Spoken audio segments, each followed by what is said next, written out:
இன்றைக்கி Tuesday morning Karthigai ஆரம்பித்து 2வது நாள் செவ்வாய்க்கிழமை. கார்த்திகை மாதம் கார்த்திகேயனுக்கு நம்ம செவ்வாய்க்கிழமையில் வெற்றிலை தீபம் போடுறது ரொம்பவுமே நல்லதுங்க.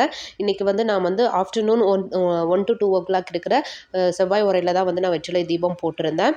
கார்த்திகை மாதம் முழுவதும் ஒரு விஷயத்தை கண்டிப்பாக பண்ணுங்கள். காலையிலையும் மாலையிலும் வீட்டு வாசலில் விளக்கேற்றி வைக்கிறது ரொம்பவுமே சிறப்புங்க. நம்ம எவ்வளோ தான் பண்ணாலும் உனக்கு என்ன தெரியும் அப்படின்னு சொல்லிட்டு மட்டம் தட்டுறவங்க தான் இந்த உலகத்தில் நிறைய இருக்காங்க.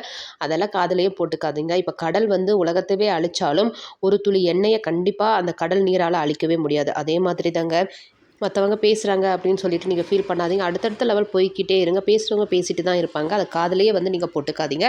காதுலேயே போட்டாலும் மூளை அளவுக்கு கொண்டு போய் யோசிக்காதீங்க. சாமி ரூமில் விளக்கேற்றி தினமும் நெய்வேத்தியம் வச்சு பூஜை பண்ண முடியல அப்படின்னு நினைக்கிறவங்க கூட வீட்டு வாசலில் கார்த்திகை மாதம் முழுவதும் விளக்கேற்றி வைங்க.